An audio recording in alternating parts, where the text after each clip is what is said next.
yang besar. Tetapi Allah tambahkan lagi, sudahlah An-Naba tu memberi maksud berita besar, tapi kata Allah dia juga adalah Al-Azim, yang lagi besar. Bercerita tentang hari akhirat, hari yang manusia tak tahu, tetapi yang inilah berita yang Allah nak sampaikan. Kamu kena tahu, sebab cerita ni kamu akan hadapi selepas ini. Okey, yang ini kita dah sentuhlah pada ayat 1 sampailah ayat yang ke-16 pada minggu yang lalu. Secara kesimpulan, untuk kita ulang kaji sedikit sebelum masuk ayat yang baru, pada ayat 1 hingga 16 ni Allah nak bercerita, nak datangkan bukti-bukti kewujudan Allah dan kebesaran Allah melalui, iaitu Allah nak kita melihat dalam muka bumi ni. Kalau kamu tengok atas, tengok langit, kamu akan nampak Allah. Kamu tengok depan, nampak gunung ganang, kamu nampak Allah. Kamu tengok bawah, nampak bumi, kamu nampak Allah. Tengoklah mana-mana penjuru dalam kehidupan kamu, kamu akan tetap melihat Allah.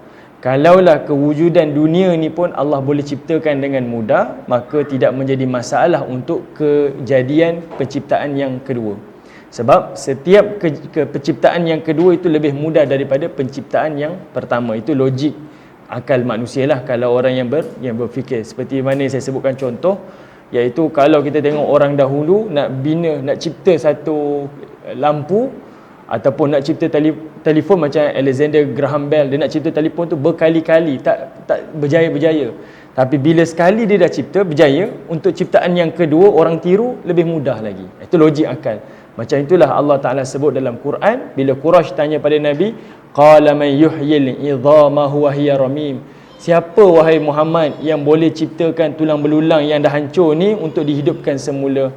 Allah kata pada Nabi, kul, katakanlah wahai Muhammad, yuhihal ladzi ansha'aha awwala marrah, dialah Allah Tuhan yang menciptakan kamu pada penciptaan yang pertama. Kalau ciptaan pertama dia boleh cipta sehebat ni, ciptaan yang kedua tak ada susah dah, lebih mudah untuk Allah Ta'ala. Jadi permulaan ni yang kita tengok, cerita tentang bumi, cerita tentang gunung, cerita tentang pasangan hidup, tidur, malam, siang, langit yang ada 7 tingkatan dan sebagainya. Itu ada 2. Pertama, Allah nak tunjuk kewujudan Allah melalui ciptaan makhluknya. Yang kedua, Allah Ta'ala nak bagi tahu ini ciptaan yang aku dah ciptakan pada permulaan, mudah bagi aku, maka yang kedua itu lebih mudah. Jadi untuk masuk ayat yang ke-17, daripada ayat 17 sampai ayat yang ke-20, yang ini cerita tentang hari Yaumal Fasal, dipanggil sebagai hari kiamat. Nama kiamat banyaklah, Yaumul Qiyamah, Yaumul Hisab, Yaumuddin, Yaumul Ghashiyah, dan salah satunya adalah Yaumul Fasal. Okey, kita akan tengok bismillahirrahmanirrahim. Pada ayat yang ke-17 Allah Ta'ala menyebutkan, inna yaumal fasli kana miqata. Kata Allah Ta'ala, sesungguhnya Yaumal Fasal merujuk kepada hari kiamat. Al-Fasal bermaksud hari yang terputus. Kan fasal ni kita sebut berfasal-fasal. Surah yang kita baca ni daripada An-Naba ni sampai ke akhir tu kan kita panggil ni surah mufassal. Maknanya surah yang pendek-pendek. Berbeza dengan surah-surah, kan saya pernah sebut sebelum ni. Quran ni pecah pada 4. Ada yang dipanggil sebagai As-Sab'ut Tiwal, ada disebut sebagai Al-Ma'in, Al-Mathani, Al-Mufassal. Dia datang daripada kalimah fasal. Fasal ni maknanya surah yang pendek-pendek. Dan di sini Allah guna juga kalimah yang sama, iaitu Al-Fasal, maksudnya pendek ataupun terputus. Kenapa Allah panggil hari kiamat ni hari yang terputus? Sebab pada hari kiamat itulah hari yang Allah memutuskan, membezakan, memecahkan ahli syurga dengan ahli neraka. Pada hari itulah Allah Ta'ala akan pecahkan seorang ibu dengan anaknya, ayah dengan keluarganya. Sebab apa? Semuanya bergantung kepada amalan masing-masing. Tidak ada lagi yang akan bersama, melainkan semua membawa diri mereka sendiri bertemu dengan Allah Ta'ala. Ada juga yang mengatakan Yaumul Fasal ni bukan sekadar bermaksud hari yang terputus, maknanya semua benda yang akan Allah putuskan, tetapi juga merujuk pada hari keputusan. Apa yang Allah putuskan, dia akan terjadi pada hari kiamat. Dan kata Allah, pada hari kiamat nanti, kana miqata, dia adalah waktu yang miqata, telah ditetapkan, bukan akan ditetapkan. Kalau akan ditetapkan macam benda yang tak pasti lagi, akan kan, benda yang akan berlaku. Tapi Allah kata miqata, hari yang telah Allah tetapkan. Benda tu dah ada dah dalam perancangan Allah, cuma kita je yang tak tahu. Okey, hari itu dalam tempoh dia. Sebab itu bagi orang yang belajar detail dalam ilmu geologi, saya dah sebut dah pada minggu yang lalu, mereka sebenarnya dari sudut ilmu, mereka dah boleh jangka usia dunia ni. Macam mana kita tengok orang saintis mengira usia bumi ni macam mana, bergantung kepada fosil-fosil yang dia jumpa. Tengok tulang belulang ni, dia kira tulang ni dah 1000 tahun, 20,000 tahun, dia boleh kira hayat dunia. Dan mereka juga boleh jangka hayat dunia sampai bila. Macam mereka tengok bila berlaku je gempa ataupun banjir besar, maka plat bumi ni berubah, beralih. Bila plat bumi beralih beberapa sentimeter, maka pusingan bumi ni pun akan jadi lebih cepat. Dan di situ dia boleh kira macam mana kehancuran bumi ni akan berlaku, sebab gunung-gunung telah tercabut pasak dia. Ini antaralah dari sudut ilmu-ilmu yang manusia kaji, manusia tahu. Dari sudut ilmu, Allah Ta'ala berikan ilmu ni kepada kita. Okey, jadi Allah kata miqata, hari kiamat, hari yang telah Allah tetapkan. Ada tempohnya, cuma dia dirahsiakan untuk kita. Manakala ayat yang ke-18 Allah Ta'ala sebutkan yauma yunfakhu fis suri fatatuna afwaja, iaitu yauma yunfakhu, kiamat tu akan berlaku. Yauma yunfakhu fis sur, iaitu pada hari yunfakhu, ditiupkan, fis sur, iaitu pada sangkakala. Kalau orang Melayu sebut asur ni adalah sangkakala. Sangkakala ni apa? Macam mana objek dia, macam mana bentuk dia? Asur, Allah bayangkan, kalau kita panggil seruling, apa lagi? Objek apa ni? Serunai, saxophone, macam-macam lah. Tapi asur dia, kalau dia bahasa Arab, dia berbentuk macam tanduk. Tanduk, cuma kita tak sebutlah tiup tanduk kan. Orang Melayu sebut, diterjemahkan sebagai sangkakala. Cuma dia adalah perkara ghaib yang kita tak nampak. Tapi Allah bayangkan dia adalah asur. Sebab orang dahulu, kalau raja-raja lah, dia nak buat satu pengumuman besar ataupun nak apa-apa pun, dia akan ada objek yang dia punya pembesar dia nak panggil orang, dia akan tiup kan. Ada macam dia punya trompet ke apa macam itulah, dia akan tiup untuk menggambarkan ni dah sampai waktu dia. Jadi Allah Ta'ala begitu juga, ada malaikat yang dinamakan sebagai Israfil yang akan meniupkan asur ini, sangkakala ni. Maka berlakulah yaumul fasal. Di sini merujuk kepada tiupan sangkakala yang kedua. Tiupan sangkakala yang pertama menuju ke tiupan sangkakala yang kedua, dalam hadis yang sahih menyebutkan perbezaan waktunya adalah 40. Cuma Abu Hurairah menyebutkan dalam hadis ni, saya yang riwayatkan hadisnya Abu Hurairah, dia kata apa? Aku tak jelas, tak mendengar sama ada Nabi menyebut 40 hari ataupun 40 bulan ataupun 40 tahun. Abu Hurairah kata sama ada Nabi tak sebut ataupun aku terlupa, perawi lupa. Jadi antara tu, cuma Nabi sebut 40. Dalam hadis sahih kata 40. Itu perbezaan sangkakala yang pertama menuju ke sangkakala yang kedua. Okey. Jadi bila tiupan sangkakala yang pertama, semua mati. Yang tinggal hanya beberapa makhluk Allah, antaranya Israfil lah. Allah Ta'ala kekalkan dia.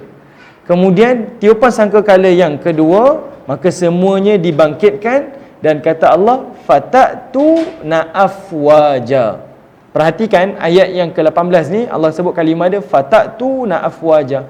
Bila berlaku je tiupan sangkakala yang kedua, fatatuna, maka kamu datang. Kalimah ni okey. Ni seronok kita kalau belajar Quran dengan bahasa Arab yang kita tahu. Bila Allah sebut kalimah fatatu, Allah gunakan khitab kamu, maknanya kata ganti kedua. Permulaan surah An-Naba, Allah gunakan kata ganti nama ketiga. Macam mana nak diterangkan ya?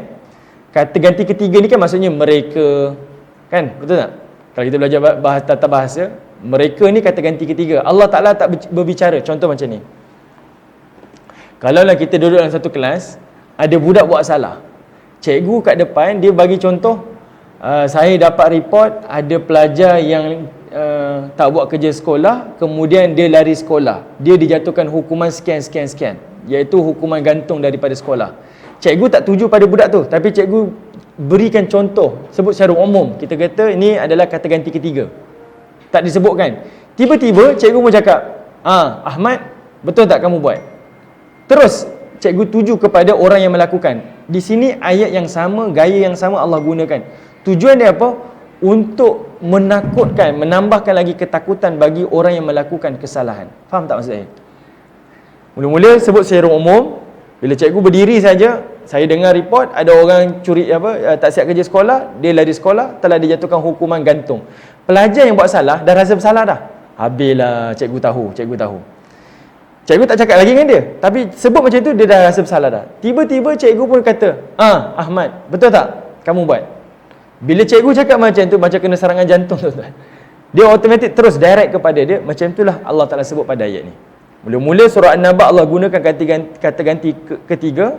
Pada ayat ni Allah terus gunakan kata ganti yang kedua.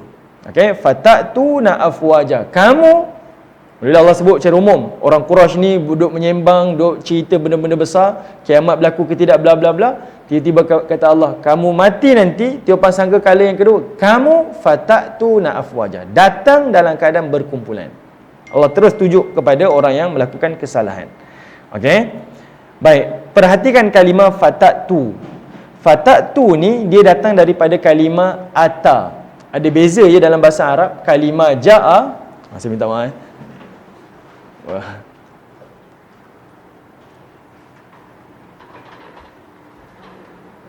Okay, terima kasih.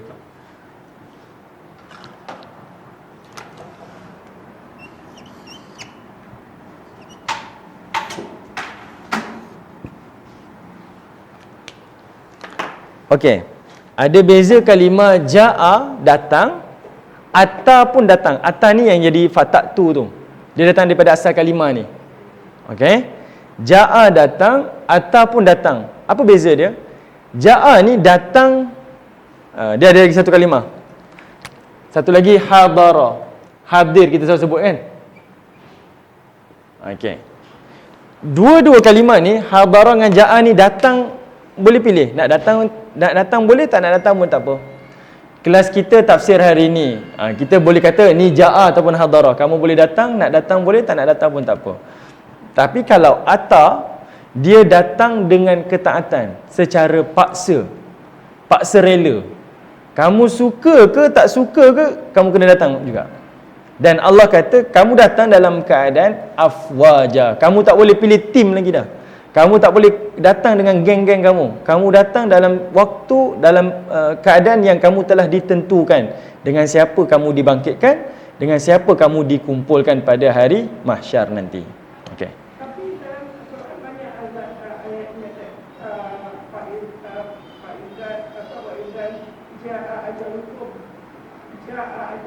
Okey, banyaklah tempat yang Allah Ta'ala gunakan ja'a. Cuma pada ayat ni, sebabkan kita nak nampakkan perbezaan, Allah nak tunjukkan kepada orang Quraisy. Sebab ayat ni menunjukkan pada zaman Makkiyah, orang musyrikin Quraisy ni. Kamu walaupun berkuasa, pemerintah dan sebagainya, kamu kena sedar, mahsyar nanti aku adalah Al-Malikul Muluk. Aku adalah raja bagi segala raja, dan aku yang menentukan kamu punya keadaan. Dan kamu akan datang kepada aku secara paksa. Kamu tak boleh pilih nak pergi, nak datang atau tidak pada hari mahsyar. Kamu datang dengan kerelaan, paksaan daripada aku, dan kamu di afwaja, dalam kelompok-kelompok yang aku tentukan. Maknanya kan kita dah sebut sebelum ni, bila Allah sebut wa kuntum azwajan thalatha, manusia bangkit dalam tiga keadaan kan, dalam tiga kumpulan. Sama ada golongan kanan, golongan kiri, golongan al-muqarrabun. Jadi kumpulan ni Allah tetapkan, ikut ketetapan Allah, bergantung amalan masing-masing. Tak ada orang boleh pilih, saya tak suka dia, saya nak kumpulan lain, tak. Itu sebab tu Allah guna kalimah fatat tu. Boleh je Allah gunakan kalimah ja'a dengan atas ni. Tapi maksudnya mungkin tak sampai. Okey, datang juga, tapi dia bukan bermaksud kedatangan yang mesti datang. Sama ada kamu terpaksa ataupun tak terpaksa, kamu mesti kena datang. Sebab ini perintah daripada Allah Taala. Itu sebab Allah gunakan kalimah fatat tu. Yang ini kan saya sebut tadi ayat 17 sampai ayat 20 ni, ini suasana cerita tentang Yaumul Fasal, hari kiamat saja. Nanti ayat 21 kemudian tu, itu cerita tentang neraka Jahannam. Okey, kemudian yang ke-19, bila berlaku kiamat, tiupan sangkakala yang kedua, manusia bangkit dan berjalan dengan kumpulan masing-masing, bergantung pada amalan masing-masing. Kan saya sebut, tujuan kenapa Allah bangkitkan kita dengan kumpulan yang tertentu adalah untuk menambahkan lagi takut kita dengan Allah. Bangkit-bangkit, tengok orang yang sekeliling kita, kita dah boleh tahu dah, kita ni neraka ataupun syurga. Tengok kawan yang ni, ya Allah, saya bangkit dengan sekian fulan ni, sekian fulan ni, kita tahu amalan dia macam mana, kejahatan dia macam mana. Tengok kita ditakdirkan duduk dalam kumpulan ni, kita dah tahu dah, saya ni, kalau kita lah ambil keputusan peperiksaan, cikgu dah beza-bezakan dah. Okey? Kita nak ambil keputusan peperiksaan, cikgu dah beza-bezakan dah. Kamu duduk kumpulan yang ni, kamu duduk kumpulan yang ni, kamu duduk yang kumpulan ni. Kita tengok kawan-kawan satu kumpulan ni, oh yang ni geng-geng excellent ni, memang skor ni. Kita dah boleh yakin dah. Mungkin saya pun skor juga kot. Tapi bila kita duduk dalam satu kumpulan, tengok kawan-kawan ni, ni kawan-kawan yang memang selalu gagal ni. Apa kita rasa? Mungkin saya gagal. Yang itu yang Allah Ta'ala nak manusia faham kenapa dibangkitkan dalam 3 kumpulan tu. Okey? Jadi itu yang Allah Ta'ala sebutkan pada ayat ini. Okey, baik. Yang ke-19, bila berlaku je hari kiamat, selain daripada ditiupan sangkakala dan dibangkitkan manusia dengan kumpulan masing-masing, wa futihatis sama'u fakanat abwaba. Dan kata Allah Ta'ala, wa futihatis sama', maka dibukalah langit tersebut, fakanat abwaba, maka maka terdapatlah beberapa pintu. Apa maksud pintu di sini? Pintu di sini dalam pandangan para ulama tafsir, mereka menyebutkan pintu ni adalah untuk dimulakan perbicaraan daripada Allah. Wa jaa rabbuka wal malaku saffan saffa. Perhatikan, Allah guna kalimah jaa itu. Wa jaa rabbuka wal malaku saffan saffa. Maknanya Allah datang, itu atas pilihan Allah. Maknanya benda tu bukan terpaksa. Kalau yang ni kan, nak tak nak kamu kena datang pada aku. Tapi Allah nak datang, itu kehendak dia. Faham tak? Wa jaa rabbuka. Allah dan para malaikat turun daripada langit secara saf, dengan barisan-barisan dia. Digunakan kalimah jaa, datang. Tapi kalau kita bertanya orang tu bila nak datang, mata takti. Okey. Kita kata macam Itu dari sudut bahasa hiwar kita ni, perbualan kita ni. Persoalan kalau orang Arab dia akan guna kalimah jaa. Takti memang ada salah satu tu memang selalu kerap digunakan lah kan. Nak kata macam mana dari sudut hiwar tu mungkin macam mana cakap, tapi selalu macam tu. yang ni sebab yang tu tak ajar tak Allah tak obesi. Kata ajar hukum kan. Ajar hukum. Ajar hukum. Oh yes, setelah datang ajal kamu tu Tak boleh dicepatkan atau dibabatkan kan. Itu mesti ada dia punya ni. Mesti ada huraian dia. Pasti dia like it, you know. Betul. Betul, faham. Okey. Baik. Tak apa. Persoalan tu ini namanya perbincangan. Bila ada perbincangan, bertambah lagi, kembang lagi ilmu tu. Kita pun boleh cari lagi huraian-huraian kajian-kajian ulama-ulama dahulu kan. Okey, baik. Kemudian yang ke-19, pintu-pintu yang terbuka ni adalah untuk menunjukkan dimulakan hari perbicaraan daripada Allah. Sebab bila langit terbuka, ada pintu-pintu, maka ketika itulah wajah rabbuka wal malaku saffan saffa. Maka Allah Ta'ala akan turun dengan para malaikat secara saf-saf melalui pintu-pintu tu. Ada dalam satu hadis ni saya tak hafal matan dia, cuma Nabi sebut, kata Nabi SAW, aku mendengar apa yang kamu tak mendengar. Iaitu Nabi kata Nabi mendengar bunyi di langit. Yang mana langit ni dia ada bunyi kerak dia. Nak cerita langit ni dipenuhi dengan malaikat. Berat malaikat ni sampai langit ada bunyi kerak. Dia macam kita lah, macam kalau unta ada beban atas dia, bila terlalu berat beban tu, unta tu akan berbunyi nak tunjukkan berat sangat dah ni. Kereta kita pun kalau dah berat dia akan berbunyi kan. Kata Nabi, langit pun macam tu juga, dia ada bunyi dia. Tapi Allah jamin langit ni kukuh. Itu. Kedua, kata Nabi SAW, langit ni memang tempat tinggal malaikat. Sebab Nabi sebut, setiap 4 jari di langit ni tidak ada yang memisahkan, melainkan semuanya tempat sujud malaikat. Maknanya antara malaikat ke malaikat ni sujud ni bezanya 4 jari je. Maknanya rapat sungguh, penuh. Langit yang luas ni penuh dengan malaikat sujud kepada Allah Ta'ala. Jadi pada hari Yaumul Fasal akan ada pintu-pintu tempat malaikat ni akan turun secara bersaf untuk memulakan perbicaraan di antara manusia dengan Allah Ta'ala. Hari itu, ini hari yang kamu kena sedar, ini hari hukuman, hari pemutus segala macam-macam keputusan yang kamu bergaduh, duk bertelingkar, bersengketa di dunia ni. Okey, itu berlaku pada hari Yaumul Fasal. Yang ke-20, Allah Ta'ala sebutkan wasuyyiratil jibalu fakanat saraba, dan gunung-gunung wasuyyirat, dia akan berjalan, fakanat saraba, yang mana dia akan menjadi fata morgana. Fata morgana kat sini. Apa maksud fata morgana? Fata morgana ni kalau kita di padang pasir nampak macam ada air kan, daripada jauh nampak macam ada air, bila sampai tak ada air, itu fata morgana. Benda yang macam ada sebenarnya tidak ada. Okay? Jadi Allah Ta'ala sebutkan suasana di Yaumul Fasal tu macam tu juga, sebab gunung-gunung yang sebelum ni ada semuanya akan dihancurkan oleh Allah Subhanahu Wa Ta'ala. Maknanya mahsyar ni dia akan meratakan keseluruhan permukaan dia. Tidak ada lembah dan tidak ada yang berbukit, semuanya akan jadi rata, lurus dan dipenuhi dengan manusia. Di situ akan mulalah perbicaraan hisab daripada Allah Subhanahu Wa Ta'ala. Yang mana kita akan tengok surah-surah yang sebelum ni yang kita dah pernah sebut dah, yang mana itu adalah hari yang disebutkan oleh Allah Ta'ala sebagai Yaumun Azim, hari yang besar, yauma yakunun nasu li rabbil alamin, hari yang manusia akan berdiri di hadapan Allah, Tuhan sekalian alam. Okey, ini hari yang paling beratlah di sisi Allah. Bahasa apa ni Fata Morgana ni? Fata Morgana ni kan bahas, kalau kita bahasa Melayu memang guna Fata Morgana. Bahasa Melayu guna Fata Morgana. Fata Morgana. Okay. Alright. Ni ayat 17 sampai ayat 20 ni berbicara tentang Yaumul Fasal. Kemudian masuk paragraf baru dah.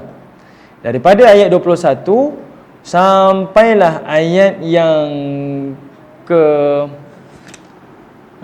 ayat yang ke 27. Okey, sampailah ayat yang ke-30, yang ini berbicara tentang cerita neraka Jahannam. Khusus dah. Okey. 17 sampai 20 cerita tentang hari kiamat. 21 sampai 30 ini cerita tentang cerita tentang neraka Allah Subhanahu Wa Ta'ala. Okey. Baik, perhatikan ayat yang ke-21. Allah Ta'ala sebutkan inna jahannam kanat mirsada. Bila Allah mulakan perbicaraan di mahsyar, hari itulah Allah Ta'ala akan bawa neraka Jahannam, seperti mana dalam riwayat Imam Muslim ada 70 neraka Jahannam ni sangat luas, sangat besar. Dia punya besar dia sampai dia punya pemegang dia ada 70,000 tali. Kalau kita ada beg plastik kan ada tempat jinjit tu kan, pemegang tu kan, dia ada 70,000 pemegang, dan satu pemegang dipikul oleh 70,000 malaikat. Ini disebut dalam Sifatun Nar, dalam riwayat Imam Muslim. Nabi detailkan.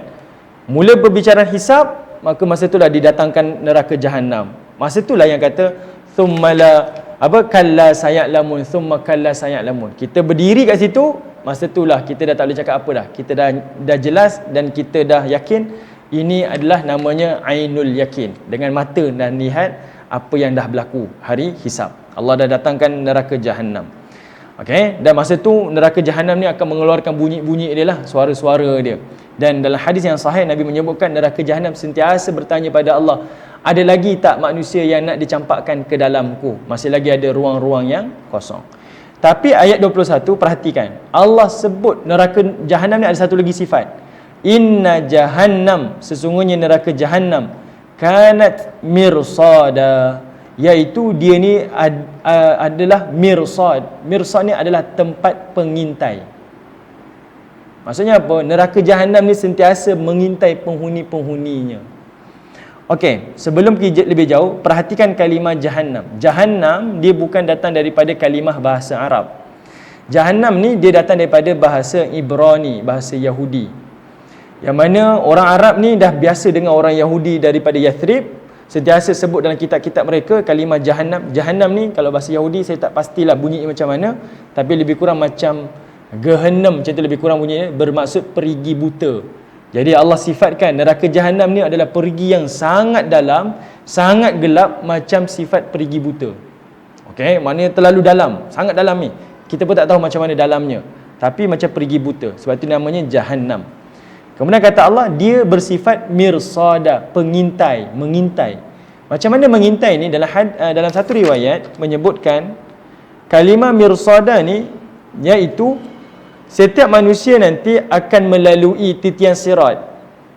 Jadi manusia yang memang adalah ahli neraka melalui titian sirat ni dengan azab, maka neraka Jahannam ni dia mengintai penghuni-penghuni ni yang melalui itu, dia akan cangkuk dan dia akan masuk dalam neraka dengan cangkuk-cangkuk besi yang tajam. Okay, ni riwayat menyebutkanlah itu kalimah mirsad. Maknanya dia memerhatikan macam mana penghuni yang duduk lalu atas titian sirat dalam keadaan azab ni, saat tu dia akan cangkuk dan dia akan tarik masuk ke neraka Jahannam. Itu kalimah mirsada, sentiasa mengintai penghuninya. Kita rasa pun sebenarnya satu kecut perut sebenarnya, kan? Kecut perut sebab ada pengintai yang Allah Ta'ala letakkan di dalam neraka Jahannam yang sentiasa memerhatikan kita. Kemudian ayat yang ke-22 kata Allah Ta'ala Apa yang dimaksudkan Allah yang dia dulu? Jadi Allah menyediakan membawa kepada Jahannam kan? Ada hakikatkan Jahannam itu memang Allah dah only burning now. okey, Ayat yang menyatakan Allah bahawa dia ada dan tidak. oh baik, neraka Jahannam tu memang dah ada dah, cuma didatangkan. Didatangkan, dibawa pada hari mahsyar tu, bila mulakan hisab, maka didatangkan neraka Jahannam tu datang. Seperti mana syurga didekatkan kepada penghuninya, begitulah neraka akan didatangkan kepada manusia yang berada di mahsyar. Masa tu manusia nampak dah siapa yang buat kesalahan, ahli neraka terus masuk ke dalam tu. Ni maknanya benda tu, maknanya azab tu, satu ketakutan menghadapi perbicaraan secara detail, satu lagi dapat terus dengan hukuman dia. Bagi orang yang belum lagi nak tunggu beratur untuk dihisab lagi, dia menambahkan lagi ketakutan kita, sebab masing-masing dah didatangkan ingatan tentang amalan yang kita buat. Yang kita baca dalam surah Zalzalah kan, apa nama ayat dia?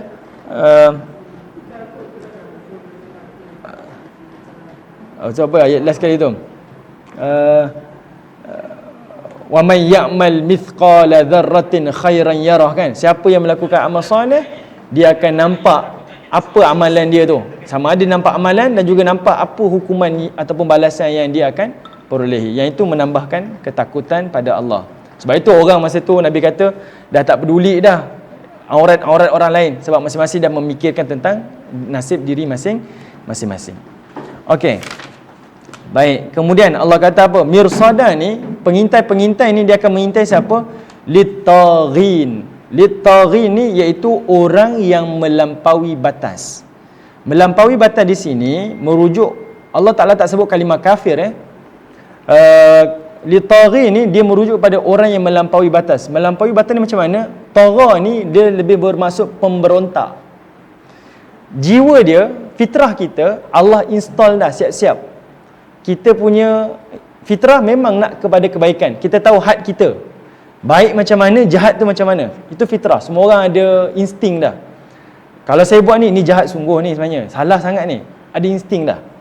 Tapi orang yang sampai satu tahap, dia memberontak, dia melawan fitrah dia, yang dia tahu tu jahat tapi dia tetap nak buat. Allah sifatkan ini litaghin, melampau sangat, degil sungguh. Seolah-olahnya dia macam mencabar Allah dan sedang mengisytihar perang dengan Allah. Siapa yang boleh halang saya macam tu? Jadi Allah kata, kamulah orang yang paling layak litaghina ma'aba. Ma'aba tu kan disebut sebagai tempat kembali. Tempat kembali ni maksudnya apa? Dia ni nanti bila masuk neraka, dia cuba nak lari keluar daripada neraka, dia tak boleh. Dia tetap akan masuk balik. Semua ruang yang dia cuba usaha nak keluar, dia tak boleh. Dia akan patah balik dan masuk ke dalam neraka Jahannam. Mirsad ni akan tugasnya untuk carilah semua-semua ni. Yang nak cuba keluar semua akan dicari masuk ke dalam neraka. Tidak ada yang terlepas. Okey, itu maksudnya litaghin. Sebab kalau Allah sebut kalimah kafir, boleh juga. Tapi nak cerita di sini orang-orang yang sangat-sangat degil dengan suruhan dan arahan Allah. Dan kan dalam hadis Nabi sebut, kata Nabi SAW, kullu ummati yadkhulunal jannah. Semua umat saya akan masuk ke dalam syurga Allah. Nabi sebut. Sebab kita punya pasport, IC kita, surat beranak kita memang lahirnya di syurga, keturunan Nabi Adam. Tapi kata Nabi, illa man aba, kecuali orang yang memang tak nak masuk syurga. Sahabat Nabi tanya, ya Rasulullah, man ya'ba, siapa orang yang tak nak masuk syurga ni, enggan masuk syurga? Kata Nabi SAW, man a'tani yadkhulul jannah. Siapa yang taat perintah Allah, perintah aku, dia masuk syurga. Wa man asani, siapa yang tak nak dengar cakap aku, taat perintah Allah, faqad aba, itulah orang yang enggan. Orang macam ni tuan-tuan, degil, kan? Dia dah masuk syurga, sepatutnya masuk syurga, tapi dia buat sesuatu yang dia tak nak masuk syurga. Sebab itu disifatkan sebagai tagha. Ataupun ada kalanya Allah Ta'ala sebut, ya ibadiyallazina asrafu, wahai hamba-hambaku yang asrafu, yang melampaui batas. Aku dah haskan dah, takdirlah kamu ni lahir memang ahli syurga, sebab kamu datang daripada syurga. Tapi kamu yang melampaui batas, kamu yang tak nak, enggan untuk masuk ke dalam syurga aku. Jadi ini azab yang aku sediakan untuk kamu. Dan Allah sifatkan sebagai ma'aba. Tempat ni tempat yang kamu tak akan keluar. Larilah, usahalah, dia akan menjadi tempat kembali kamu. Kak Shima baca terjemahan English tak? Itu terjemahan English ke apa? Kalau terjemahan English, kalimah ma'aba tu dia berbeza sikit. Apa saya baca itu terjemahan English? Dia tak silap saya, dia merujuk kepada macam mana pun usaha ahli-ahli neraka ni nak keluar, dia tak akan keluar juga, dia akan masuk juga ke dalam neraka. Dia akan ditarik untuk masuk dalam neraka. Okey, baik. Kemudian ayat yang ke-23, kata Allah, labithina fiha ahqaba. Yang ini lebih menyeramkanlah bila Allah sebut labithina fiha ahqaba. Labithi itu maksudnya mereka tinggal, menetap, duduk fiha, di dalam neraka jahanam ni, ahqaba. Ahqaba ni ada banyak maksud ya. Ahqaba dia datang daripada hukum.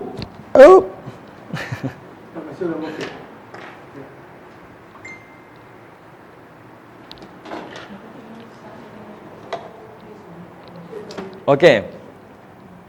Ahqaba bermaksud, dia datang daripada kalimah hukum. Okey, hukum. Hukum ni kalau dalam kamus mu'jam, dalam kamus ni dia kata okey, dia merujuk kepada, ada yang mengatakan abad. Abad berapa tahun 10 tahun itu dekad 10 tahun. Abad 100 tahun lebih kurang kan? Abad 100 tahun.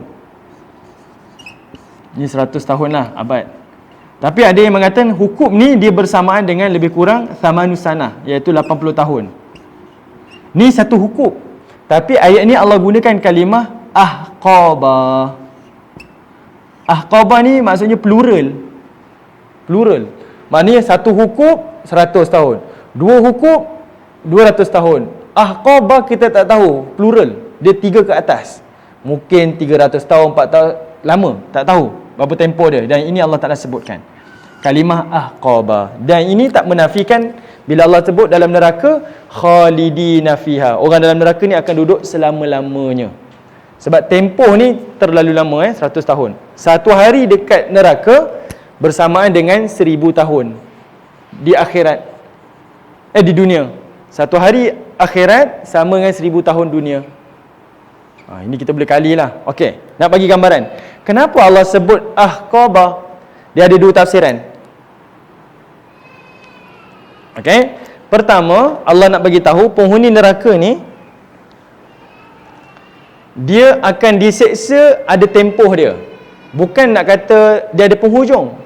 Penyiksaan dalam neraka ni, contoh satu hukum, maknanya satu abad, satu tempoh tu 100 tahun misal, ataupun 80 tahun, dia ada hukuman yang sekian. Masuk hukum yang kedua, dekad abad yang kedua pula, datang pula azab yang sekian pula. Dia berubah dia punya azab dia. Okey, contohlah 100 tahun yang ini azab kamu macam ni. 100 tahun yang kemudian azabnya macam ni. 100 tahun kemudian azabnya dia berubah-ubah. Okey, itu tempoh. Sebab itu disengaja disebutkan kalimah ahqabah. Itu tafsiran pertama. Tafsiran yang kedua, ahqabah ni merujuk kepada abad ni, nak tunjukkan kepada kita sebenarnya penyiksaan ni adalah penyiksaan emosi ataupun mental kepada penghuni neraka. Dia menantikan macam tempoh satu abad. Okeylah, konon-konon macam nak selesai dah. Tiba-tiba tak selesai, datang lagi satu abad lagi. Menambahkan, ya Allah lama lagi. Ingat kita nak habis dah. 1000 tahun contohlah. 1000 kali dengan 80 tahun ni berapa? 365 hari kali dengan 1000 tahun kalikan dengan 80 tahun. Kita tak tahulah berapa juta lama dia ni. Kita ingat dah selesai dah, tiba-tiba datang lagi satu hukum, tempoh datang. Yang ini jadi mental kepada penghuni-penghuni. Contoh bagi penghuni penjara lah. Jatuh hukuman 30 tahun, lama tu. Tiba-tiba nak selesai, jatuh lagi satu hukuman kesalahan yang lain. Turun lagi 30 tahun. Kita kalau kena secondnya hukuman, surrender terus. Kita takkan, saya tak mampu nak tahan dah, mati-matilah. Yang ini Allah Ta'ala datangkan azab mental ataupun psikologi kepada penghuni-penghuni neraka. Tuan-tuan bayangkan ya, kalau ada orang katalah, saya ni tak kisah sangat, macam orang Yahudi. Orang Yahudi kata apa? Kami ni adalah dia sebut sya'bullahil mukhtar. Kami ni bangsa pilihan Allah, wali-wali Allah. Kami mati, kami masuk syurga. Ini orang Yahudi kata. Kalau kami masuk neraka pun hanya beberapa hari sahaja. Tapi kena ingat, satu hari di akhirat bersama 1000 tahun. Kita ni moratorium hari ni start bayar. Kita susah dalam tempoh setahun, 2 tahun, miskin lah dalam beberapa tahun, kita rasa azab dah. Betul. Orang yang kena penyakit uzur, duduk di hospital 2 tahun, kita kata ni azab lah, mati lagi baik, tak boleh buat apa-apa. Itu baru kira 2 tahun. Bayangkan kalau satu hari bersamaan 1000 tahun. Itu bukan sakit, itu diazab, diseksa. Bukan miskin, bukan susah, bukan disempitkan rezeki, tapi azab 1000 tahun untuk tempoh satu hari. Bayangkan kalau dia adalah hukubah, dia adalah azab yang berabad. Kita tak boleh bayang. Yang ini Allah Ta'ala bayangkan supaya manusia sedar. Sebab itu hari ini, kalau saya masa baca ayat ni tadi, masa saya tengah buat homework, saya fikir, kalaulah hari ni kita rasa PKP kita dah masuk 6 bulan, hari ni start moratorium bagi orang yang terbeban, susah nak bayar loan, nak itu nak ini, dia rasa terkesan. Percayalah, susah kita dekat dunia ni susah yang sementara, sekejap je. Dan susah dekat dunia ni lebih ringan, sebab kat dunia ni susah macam mana pun kita ada orang tua kita, ada keluarga, ada kenalan yang boleh bantu kita. Tak hulurkan duit, paling tidak dia boleh tenangkan kita, gembirakan kita, bawa pergi minum, semang-semang, kita dah jadi lega. Tapi kesusahan akhirat yang selama-lamanya, dan susah dekat akhirat tu kita bersendirian, tak ada orang tolong. Dan kita pun tak boleh tolong diri kita sendiri. Jadi kadang-kadang kena lihat konteks susah dekat dunia ni, boleh jadi Allah nak bagi teladan, pengajaran dan ingatan. Kalau dunia pun kamu rasa beban, dalam tempoh sekarang PKP, moratorium, dengan COVID semua tak boleh bisnes sebagainya, mudah-mudahan kamu tahulah, susah dekat dunia ni kejap. Sebab susah dekat sana, kalau kamu rasa dunia pun kamu tak boleh tempuh, susah di sana lagi azab lagi. Jadi bersedialah dengan amalan-amalan dan bekalan-bekalan kita. Okey? Baik. Yang itu Allah Ta'ala sebut pada ayat 23. Kan kemudian Allah kata, dalam tempoh kamu dia azab yang ahqabah ni berabad-abad, tak tahulah tempohnya sampai bila. Kata Allah, pada waktu itu sepanjang kamu dalam neraka yang berabad ni, la yadhuqu, kamu tidak akan merasai dalam neraka nanti barda. Barda ni iaitu sejuk. Kamu tak akan rasa sejuk. Wala syaraba, dan kamu tidak akan dapat minum. Kenapa Allah sebut dua kalimah ni, barda dengan syarba? Pada zaman dahulu, khususnya pada konteks zaman Mekah, mereka ni kan pedagang yang berniaga di luar negeri, berjalan sampai ke Syam, ke Yaman. Jadi berjalan ni, perjalanan yang jauh ni, orang Arab memandang kerehatan, istirahat ni pada dua tempat. Pertama, berteduh di tempat yang sejuk, di balik gunung, di dalam kemah. Mana berteduh lah, sebab panas kan, padang pasir. Yang kedua, kerehatan itu adalah pada tegukan air yang dingin. Dua ni. Tapi Allah nak bagi tahu pada ayat ni, dalam neraka tak ada lagi istilah rehat. Sebab mereka pandang rehat tu hanyalah pada tempat berteduh, sebab yang sejuk, angin yang mendamaikan. Yang kedua adalah pada minuman tu. Sebab panas kan, panas. Lelah, kehausan yang melampau. Tapi kata Allah, pada waktu sana nanti tidak ada lagi istirahat. Itu bahasa dia lah.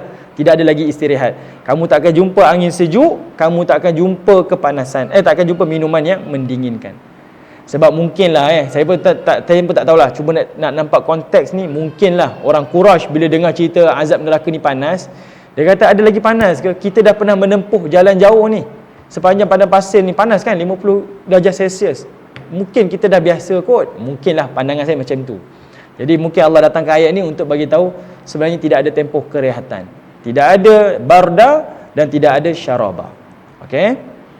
Dan Allah Ta'ala kata, yang ada apa? Allah gantikan. Setelah tidak ada angin sejuk dan minuman ni, Allah gantikan. Kalau kamu nak angin sejuk, aku datangkan dengan hamima. Nak sejuk? Sejuk tak ada dekat neraka. Yang ada hamima. Minuman pun tak ada. Yang ada ghassaqa. Okey. Apa maksud hamima? Apa maksud ghassaqa? Hamima bermaksud iaitu yang ada adalah hamima, air yang mendidih. Yang ada, kamu nak harapkan angin sejuk? Tak ada. Yang ada adalah air yang mendidih. Yang ini yang kita pernah sebut. Dia sekali minum, hancurkan seluruh tubuh dia. Tapi sebelum dia minum, baru letak di muka saja, wap yang keluar tu menghancurkan seluruh wajahnya. Minum apatah lagi. Ini air yang mendidih tu maksudnya hamimah. Saya baru-baru ni tengok di YouTube. Bawa dengan anak-anak tengoklah YouTube tu. Tengok macam mana berlakunya gunung berapi. Saya pun dah lama tak tengok. Bila tengok tu kita jadi terkejut. Datanglah recall semua ayat-ayat Allah Ta'ala ni. Bila cerita neraka tu saya tengok. Cuba tuan-tuan tengok macam mana Allah datangkan gunung berapi, lava tu bila dia nak meletus, dia diselaput dengan macam benda hitam tau. Dia bergerak tu perlahan. Saya rasa kalau saya masuk dalam tu, habis terus. Itu baru lava gunung berapi dunia. Kita tak tahu macam mana akhirat yang berganda-ganda kepanasan tu. Yang ini benda yang kita sendirilah untuk muhasabah diri sendiri. Kita tak boleh bayang macam mana air mendidih tu. Tengok sajalah pada dunia kita yang secebis daripada azab daripada neraka Allah tu. Kalau dunia pun kita bayangkan dahsyat, apatah lagi dekat dalam neraka Allah. Jadi hamimah adalah air yang mendidih. Angin sejuk tak ada. Yang ada ni.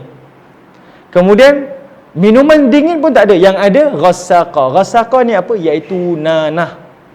Darah, nanah yang hasil daripada azab kepada penghuni neraka. Dia pukul, dia azabkan, memercik darah sebagainya. Yang itu menjadi minuman bagi penghuni neraka. Tapi ada juga yang kata ghassaqa ni nanah. Dia termasuk nanah, darah, air mata, apa-apalah yang pada tubuh penghuni neraka yang lain ni, dia disejukkan. Maknanya nanah yang disejukkan, darah yang disejukkan, air mata yang disejukkan menjadi minuman kepada penghuni-penghuni neraka Allah. Kita fikir pun kita tak lalu. Tapi mungkinlah pada pandangan kita, saya mungkin dekat akhirat nanti bila ditawarkan benda-benda macam ni, kalaulah kita ni penghuni neraka, na'udzubillah, kita kata mungkin kita boleh pilih kot, nak minum-minum, tak nak minum tak apa. Sebenarnya tidak ada pilihan, melainkan kita memang kena ambil dan memang kena minum. Sebab bila diazab, diseksa, kita akan jadi kehausan, kelaparan yang melampau-lampau. Nak minta segelas minuman di sana, tidak ada, melainkan Allah kata inilah minumannya.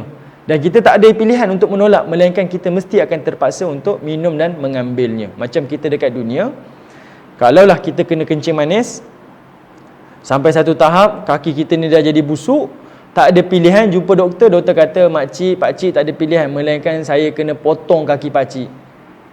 Kan? Tidak ada lagi penawar lain, tak ada buat apa-apa, melainkan kena potong. Apa kita fikir masa tu? Tak apalah, potong pun potong. Tapi sebab itu adalah penawar. Kita tak cakap kan, saya ni dah lah kaki macam ni, kena sakit macam ni, doktor nak potong kaki pula. Doktor tak ada fikiran ke? Tak ada cakap. Sebab kita tahu itu penawarnya, tidak ada pilihan. Begitulah keadaan bagi penghuni-penghuni neraka nanti. Dia tidak ada pilihan, melainkan terpaksa ambil minuman-minuman ini untuk diminum. Dan dia menambahkan lagi azab bagi penghuni-penghuni neraka. Tuan-tuan, ibu-ibu, ayah-ayah kena bayangkan tempoh ni berlaku pada waktu ni, iaitu ahqaba ni, yang berabad-abad lamanya, tak tahu sampai bila-bila. Kemudian ayat yang ke-26. Hamimah, orang Melayu kami ada Hamimah. Ada kesalahan dia. Ada orang Melayu nama? Dia kawan saya nama Hamimah. Oh ya, mungkin ada maksud lain kot. Kena check dalam kamus balik. Ada tak maksud lain? Hamimah, mungkin Hamimah. Dia Hamim tu. Nanti saya ada Mungkin ada maksud lain kot. Takkanlah dia nak bagi nama ni kan. Oh, dia sebab nampak dalam Quran. Sini saya kat sekolah nama dia Hamiyah. Oh ya. Ada seorang tu Syarul Bariyah. Oh, tu lah. Ada betul tak? Itu saya pernah dengar. Mungkin lah orang dulu kan, sebab dari sudut bahasa tu kan. Neighbor saya dulu Zalimah. Zalim. Kalau belajar ngaji, nama tu orang Oh, itulah. Mungkin lah kot kan. Tapi itulah. Kena tanya jugalah. Mungkin ada maksud lain kot. Kalau ada, alhamdulillah lah. Kalau tak ada, memang menuju pada ni, Allah. Tukar nama lah Sebab nama ni penting. Nabi pun, sahabat-sahabat Nabi bila masuk Islam, Nabi tukar nama dia. Tukar terus nama dia. Bagi nama-nama yang baik. Okey, ayat yang ke-26. Jaza'an wifaqa. Kata Allah Subhanahu wa taala, jaza'. Jaza' ni kan balasan.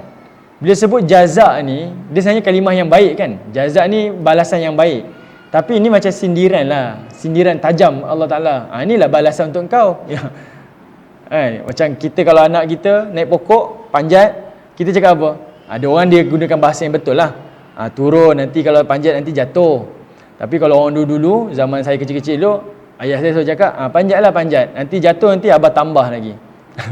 Kita dengar tu, kita tak rasa nak panjat lagi, kita akan turun kan. Ini satu sindiran. Kata Allah, jaza'. Nanti tunggu dapat balasan nanti.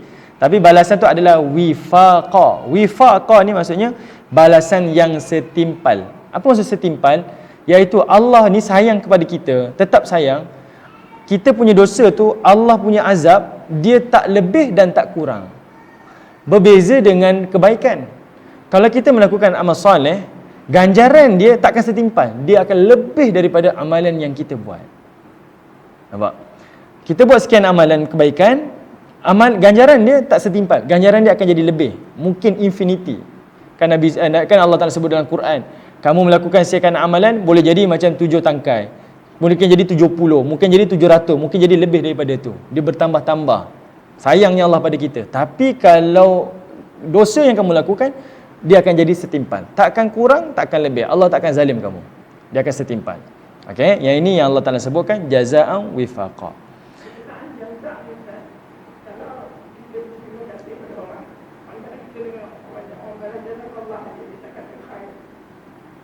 Okey.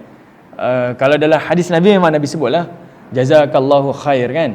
Tapi tak tahulah, mungkin dia kalau studio WhatsApp mungkin dia sebut jazakallah kan. Allah balas kamu.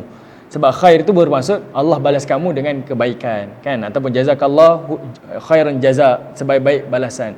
Sebab Nabi sebut dalam satu hadis yang sahih, kata Nabi, kalau ada orang beri kebaikan pada kita, kita tak tahu nak balas macam mana sebaiknya, yang mungkin setimpal atau lebih baik daripada itu, maka ucapan yang paling baik adalah jazakallahu khair. Tuan-tuan lakukan ini, tuan-tuan dapat pahala mengikuti sunnah Nabi. Sampai tahap tu mudahnya sunnah ni. Orang kata sunnah Nabi susah, tak, dengan ucapan. Selalu kita sebut terima kasih kan. Yang paling baik adalah ucapan jazakallahu khair. Bukan kita ni nak arabisasi, tak. Tapi sebenarnya ucapan tu adalah doa. Allah akan beri pada kamu ganjaran yang baik untuk kamu, sebaik-baik ganjaran daripada Allah Ta'ala. Sebab kita nak balas, kita tak mampu. Jadi dengan ucapan doa tu, mudah-mudahan Allah Ta'ala beri ganjaran. Okey. Saya pun tak pastilah. Kalau WhatsApp mungkinlah dia sebut, kadang-kadang tak sebut jazakallah pun, J, Z, K, K. Tapi kita fahamlah, sangka baiklah. Mudah-mudahan disebutlah jazakallah khair tu. Okey. Baik, kemudian pada ayat yang ke-27 Allah Ta'ala sebutkan, Innahum kanu la yarjuna hisaba. Sesungguhnya mereka tidak takut kepada hisab, wa kadzabu bi ayatina kidzaba, dan mereka lah yang mendustakan ayat-ayat kami dengan sesungguh-sungguhnya pendustaan. Wa kulla syai'in ahsaynahu kitaba, dan segala sesuatu itu sudah kami catatkan di dalam kitab. Fadhuku falan nazidakum illa azaba, kerana itu rasakanlah dan kami sekali-kali tidak akan menambah kepadamu selain daripada azab. Daripada ayat yang 27, 28, 29, yang ini Allah nak kata sifat orang Quraisy, khususnya ini khitab perbualan, mana cakap Allah menuju pada orang Quraisy yang pada permulaan surah ni, dan juga kepada kita secara umum. Allah kata, ini azab yang aku sediakan. Dulu kamu tak takut dengan hisab. Kamu kata hisab tak ada, kamu buatlah macam-macam maksiat, kamu kata hisab tak ada. Kamulah yang menafikan adanya hari kebangkitan. Kamulah menafikan macam-macam yang aku telah catatkan dalam Al-Quran. Hari ni fadhuku, rasalah, falan nazidakum illa azaba. Ayat ni tuan-tuan 30 ni satu ayat yang Allah kata apa? Kamu rasakan tidak ada penambahan azab melainkan azab yang Allah tambahkan. Maknanya azab dalam neraka ni tak dikurangkan, bahkan dinaikkan volume dia. Bagi penghuni syurga, nikmat akan bertambah. Hari ni tuan-tuan tengok nikmat bertambah, esok tengok nikmat bertambah, lusa tengok nikmat bertambah. Dia bertambah-tambah nikmat. Dia tidak ada kejemuan, tidak ada kebosanan. Neraka pun macam itu juga. Azab dari saat ke saat, waktu ke waktu, dia akan bertambah-tambah azab, tidak akan berkurang walaupun sedikit. Ini satu azab. Kita kalau tengok ayat 30 ni, kalau betul-betul bermuhasabah untuk kita lah, dia menambahkan lagi ketakutan. Sebab azab tu tak berkurang, tetapi menambah-nambahkan lagi azab. Hari ni susah. Kalau isu sekarang ni, kita dibuang kerja, terduduk kita ni, nak bayar loan semua ni. Esok, jaminan dia, kamu lagi susah lagi. Kita cukuplah, mati lagi baiklah. Tapi Allah kata, dalam neraka itulah keadaan kamu. Hari ni kamu dapat azab macam ni, dah rasa berat. Esok azab bertambah, lusa azab bertambah, tulan azab lagi bertambah-tambah, tidak dikurangkan walaupun sedikit. Ini azab dalam neraka Jahannam. Okey, ada soalan ke tuan-tuan, ibu-ibu, ayah-ayah untuk ayat ni? Yang 1000 tahun tu, 1000 tahun macam dekat dunia.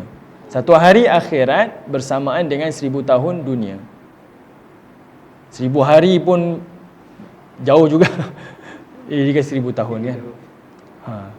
Okey, sila. Yang orang Islam dia akan dimasuk dalam neraka untuk satu masa tertentu, kemudian dia masuk ke dalam syurga.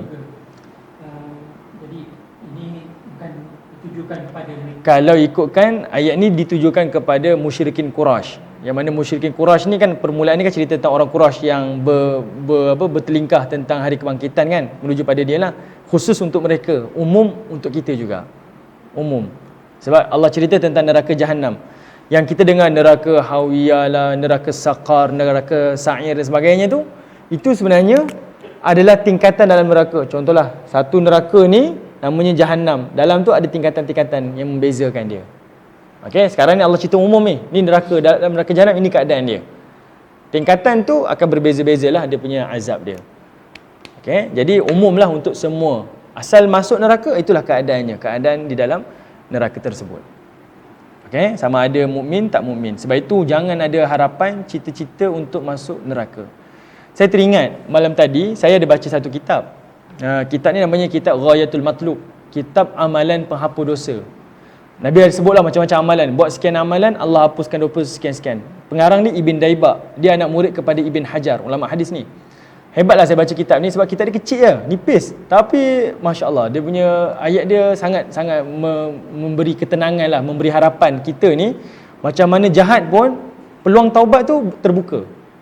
Sampaikan Ibn Daibak ni bawa satu dalil hadis Nabi ada bawa. Kata Nabi SAW, riwayat Ibnu Majah. Kata Nabi SAW, pada zaman Bani Israel, ada dua orang saudara. Seorang ahli ibadah, seorang lagi ni ahli maksiat. Dua orang ni tuan-tuan, ahli ibadah dengan ahli maksiat ni, bila ahli maksiat ni melakukan maksiat, ahli ibadah ni akan tegur dia, nasihatkan dia. Kata dia, kamu janganlah buat maksiat, berhentilah. Kita ni dah menuju ke kematian, menuju kepada Allah ni, jangan buat maksiat. Ahli maksiat ni tahu dia buat salah dan dia pun senyap je lah, dia dengar je lah nasihat kawan dia ni. Okeylah, tak apalah. Kali kedua tuan-tuan, ahli maksiat buat maksiat, terus buat maksiat. Datang kawan dia yang ahli ibadah ni tegur lagi, jangan buat maksiat, berhenti buat maksiat, bla bla bla bla. Kali ketiga ahli maksiat terus buat maksiat, kawan ni pun tegur, tapi ahli maksiat ni dah hilang sabar. Asyik-asyik nasihat je, asyik-asyik tegur aku je. Dia kata, kau ni tak ada kerja lain ke? Adakah kau ni dihantar oleh Allah dekat dunia ni untuk cari salah aku? Dia cakap macam tu. Dan kata Nabi SAW, ahli ibadah ni bila dia dengar ahli maksiat marah macam tu, dia kata apa? Engkau ni Allah tak akan ampunkan dosa engkau dan engkau tak akan masuk syurga Allah. Dan kata Nabi SAW dalam hadis ni, kata Nabi, bila dua-dua ni mati, dua-dua ni berdiri di hadapan Allah di mahsyar, ahli ibadah masuk neraka, ahli maksiat masuk syurga. Terbalik. Ahli maksiat tadi macam-macam maksiat dia buat, dah ditegur-tegur, dia tahu tu maksiat, dia tahu, ya aku tahu itu maksiat. Tapi bila dah selalu ditegur, dia naik darah, dia pun marah orang ni, kau tak ada kerja lain ke duduk maksiat je, berceramah je tak habis-habis ni. Jadi orang ni yang ahli ibadah ni sebab ditegur marah macam tu, dia kata kau ni Allah tak akan ampunkan kau, Allah tak akan masukkan kau dalam syurga. Tapi kata Nabi bila dibangkitkan di mahsyar, ahli maksiat masuk syurga, ahli ibadah masuk neraka. Kenapa? Nabi kata Allah Ta'ala bercakap dengan ahli ibadah tu yang masuk neraka, kamu dulu dekat dunia telah bercakap seolah-olahnya kamu ni lebih tahu daripada aku. Sebab cerita hukum syurga neraka ni itu hak Allah. Kita tak ada hak untuk cakap kamu ahli neraka, kamu ahli syurga. Nak cakap apa? Kita ni kalau berdakwah, tolonglah bil hikmah. Jangan terus jatuhkan hukuman. Tapi kena bagi harapan kepada orang-orang yang melakukan maksiat pada Allah ni. Kamu tetap ada peluang, tetap ada peluang. Jangan cakap, kamu perangai macam ni, ni ahli neraka. Boleh jadi tuan-tuan, ucapan tu kata Abu Hurairah yang riwayatkan hadis ni, dia kata ucapan tu akan membinasakan ahli ibadah tu kerana satu ucapan tu di dunia dan juga di hari akhirat. Kata Allah ni, pengampunan dia meluas. Sangat meluas. Jangan kita kata, sekian-sekian amalan dosa kita buat ni takkan dapat pengampunan. Tak. Pengampunan Allah sangat meluas. Tolonglah. Peluang tu masih ada dan terus bertaubat kepada Allah Ta'ala. Saya nak kongsikan. Allah Ta'ala kan selalu sebut dalam Quran. Nama Allah Ta'ala ni selalu disebutkan dengan kalimah Ghafuran, apa dia? Dia ada sambung ni. Ghafuran, ni nama Allah ni. Satu lagi Syakura. Selalu dikepilkan, diiringi dua nama ni. Allah yang Maha Pengampun dan Allah yang Maha Berterima Kasih. Apa maksud dia? Nak dia Ghafur. Pengampunan Allah ni macam mana? Kamu lakukanlah dosa sebanyak mana pun, sekali kamu melakukan taubat, Allah ampun dan tutup semua dosa kamu, Allah terima taubat kamu. Itu Ghafur. Ni. Dia beza dengan manusia kan? Kita buat kebaikan macam-macam, memanglah infak itu, infak ni, sekali buat dosa, buat jahat, orang ingat baik ke orang ingat jahat kita ni? Hanya satu kesalahan tu orang duk pangkah kita, ni jahat ada ni. Kebaikan kita habis dilupakan. Yang jahat tu yang diingat. Tapi Allah, segala dosa yang kita buat, punya banyak dosa kita buat, tiba-tiba kita taubat, Allah tutup semua dosa kita, ampun dosa kita dan Allah terima taubat kita. Itu namanya Ghafur. Syakur apa pula? Syakur ni berterima kasih. Kalau orang kampung saya ni, dia kata apa? Dia appreciate. Appreciate ni maksudnya setiap kebaikan yang kita buat, walaupun satu, Allah akan menghargai. Dia akan war-warkan, dia viralkan kebaikan kita. Bezakan dengan manusia. Kalau orang buat jahat, itulah yang dia viralkan. Yang buat baik, dia senyap-senyapkan. Tapi tidak pada Allah. Yang jahat tu ditutup, yang baik tu dia akan war-warkan. Sebab itu, kita ni kena hati-hati. Kalau kita tengok di media sosial kan, di akhbar, orang banyak cerita tentang kebaikan je ke cerita tentang keburukan? Keburukan. Hari ni kes bunuh diri, esok kes ni pula Mahat Tafiz sekian, esok ini pula. Yang inilah yang dia war-warkan yang kejahatan. Yang kebaikan tak ada cerita pun. Contohlah contoh ambil contoh Mahat Tafiz. Kalau Mahat Tafiz ada kes pencabulan, ada kes penderaan, rotan, dia akan duduk dekat first page dekat surat khabar tu. Tapi bila kata Mahat Tafiz ada pelajarnya berjaya mengharukan nama negara ke, yang buat ni sekian-sekian, hafalan di dalam tempoh sekian-sekian, tak ada pun. Kalau ada pun kecil, itu alhamdulillah lah. Masalahnya tak ada. Asal cerita Mahat Tafiz je, infrastruktur tak sempurna, semuanya secara haram ditubuhkan. Itu saja. Kalau orang nampak kebaikan, sebenarnya kebaikan dia boleh angkat. Kalau orang nampak keburukan, itulah keburukanlah yang dia angkat. Tuan-tuan tahu tak, ada satu buku motivasi, dia kata apa, di Amerika ada satu kajian, kalau ada seorang pemuda bunuh diri secara live di Facebook, diwawarkan, esok akan ada 10 pemuda yang bunuh diri juga.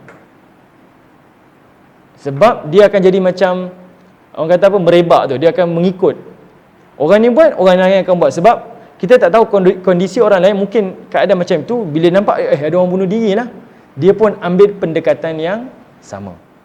Beza kalau kita tunjuk kebaikan, boleh jadi inspirasi pada orang lain.